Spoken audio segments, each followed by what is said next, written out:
Let's turn now to President Trump, who is not letting up on challenging the results of the 2020 election. His personal lawyer, Rudy Giuliani, held what can only be described as an unorthodox news conference today.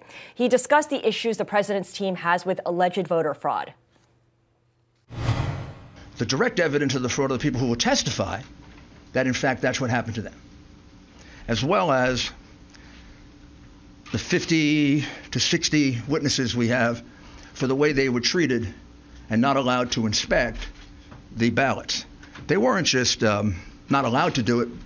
They were pushed. A few cases they were assaulted. In all cases they were put in a corral so far away, probably the closest they got is from here to the back of that room.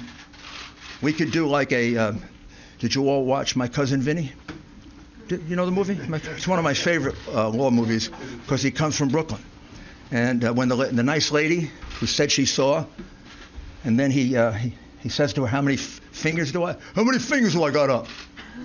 And she says, 3. Well, she was too far away to see it was only 2. These people were further away than my cousin Vinny was from the witness. All right, so to give us the latest on what the Trump team is doing, let's check in with Bloomberg News legal reporter Eric Larson. And Eric, you cover U.S. court cases and crime for Bloomberg News. But over the past year, you have focused on Trump litigation, which is a gigantic beat in and of itself. What is the president's usual strategy when it comes to lawsuits? And is he following it this time? Well, his usual strategy in these lawsuits related to the election so far has been to make some pretty bold, big claims about voter fraud in public and perhaps in the opening of some court documents. But then when it comes down to actually providing evidence, they don't come up with much. It's just not there. It's a pattern that we've seen, including before the election, when there were a lot of lawsuits over how these mail-in ballots would be handled in various swing states. A lot of allegations were made, again, about rampant fraud. And ultimately, the judges said, sorry, you're not showing me anything here. And so it's the same pattern now after the election. You heard what Giuliani was saying there at the press conference today.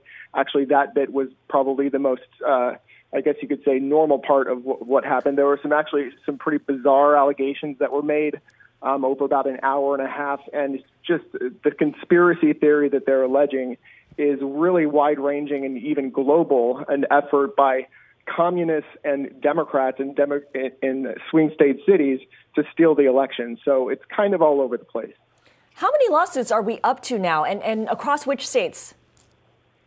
They said even today at the hearing that they don't have that many filed right now. The campaign had one in Michigan that they withdrew from today. They claimed that they'd won it, although that actually wasn't true. They have a big one in Pennsylvania that is pending. There's a motion to dismiss in that case.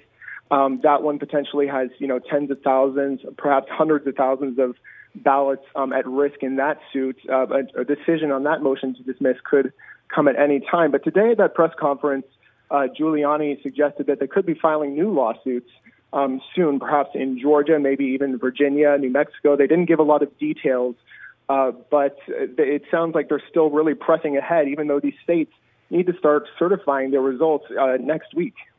Yeah, so the deadline is creeping up for sure. Now, President Trump, you mentioned Pennsylvania, has added to his lawsuit in Pennsylvania, proposing that the Republican-controlled state legislature choose the winner instead of the voters. What is the likelihood of that happening?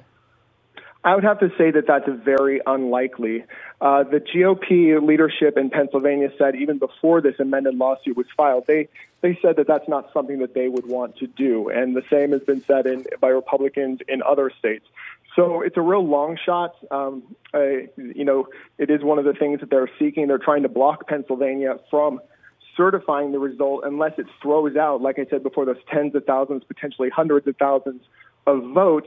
And in the alternative, they said, well, or you could just go ahead and let the legislature decide, which I think it's a pretty, I'd have to say it's probably unlikely that the judge would agree to that. It's a Barack Obama appointee federal judge. And the Trump campaign has said that it has signaled that it expects to lose this lawsuit. And really what this case is about is getting to the Supreme Court.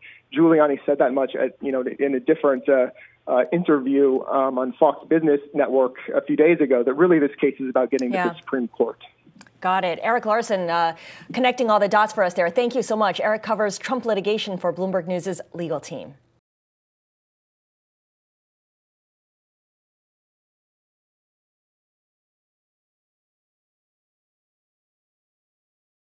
The biggest stories the moment they happen from around the globe. Subscribe to Bloomberg Quick Take now for insight in an instant.